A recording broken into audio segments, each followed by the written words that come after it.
My brother's face was pale when they wheeled him into the ER.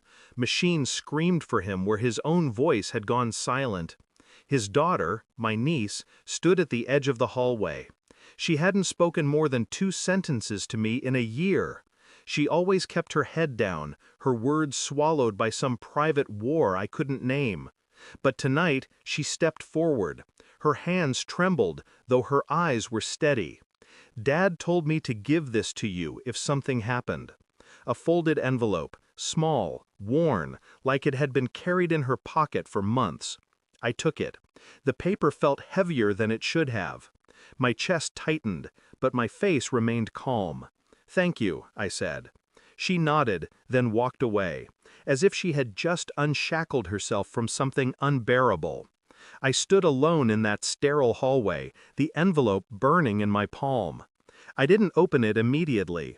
Fear has a way of slowing the hands. When I did, the world shifted. Not loudly, not suddenly, quietly, like the floor giving way beneath you while you're still standing. The letter was in my brother's handwriting. I recognized the slope, the slant, the jagged pressure of his pen. He began with apologies, too many, too desperate. Then, the confession. He wrote of secrets I had never considered, of betrayals buried in the spaces between family dinners and late-night phone calls. He wrote about my wife. The words blurred at first, but I forced myself to read them again and again. He had been with her for years. Not once, not a mistake, a pattern, a double life lived in the shadows of mine. And then the line that carved through me like a blade. "The child she carries might not be yours." My throat closed. My mind rebelled, searching for a loophole, a reason, anything but truth. But my brother didn't lie.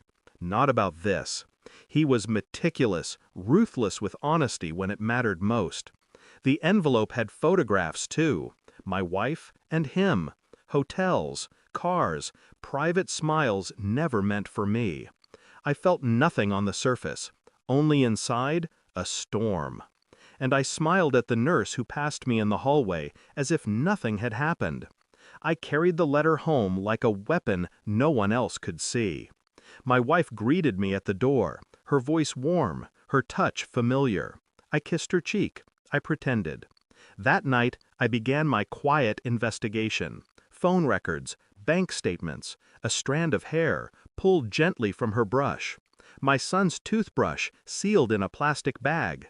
DNA tests, digital trails, shadows of the life I had been blind to. On the surface, I was calm. At work, I was efficient. At home, I was kind. No raised voices, no suspicions revealed. But every night, when the house went still, I poured through details like a surgeon dissecting flesh, slowly, methodically. The test results came back in envelopes of their own. I opened them alone, in silence.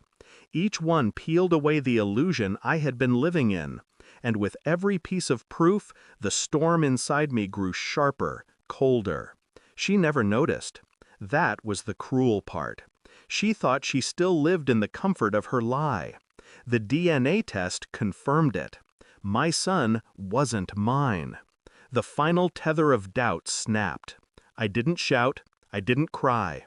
I simply folded the report, placed it in my jacket, and waited. That evening, while she poured wine at the table, I slid the report across the wood. No words, just the paper. She frowned, unfolded it, read. Her hand shook, her face drained. She tried. I cut her off with silence. My eyes stayed on hers, cold, unblinking. She broke before me. Tears, pleas, excuses tangled in breathless gasps. I listened to none of it. I leaned back in my chair, calm, detached. "I knew before you did," I said. Her breath caught. Confusion flashed. "I ran the test before you even suspected I might.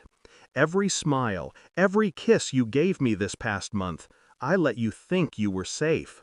I let you believe your secret was intact." Her mouth opened, but nothing came.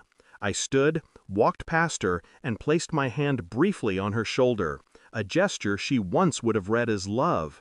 Now it was a verdict. You destroyed everything, and I let you.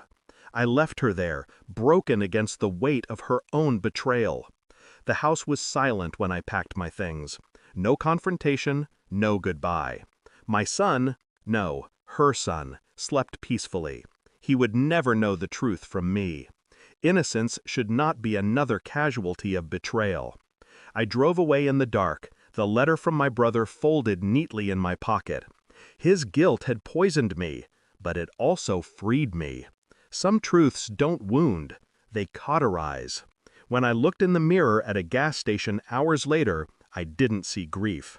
I saw clarity. And I whispered to my reflection, steady and final, you can't betray a man who no longer belongs to you. Thanks for watching. Don't forget to like, share, and comment. Subscribe now to Cheating Stories Insight World for more amazing stories.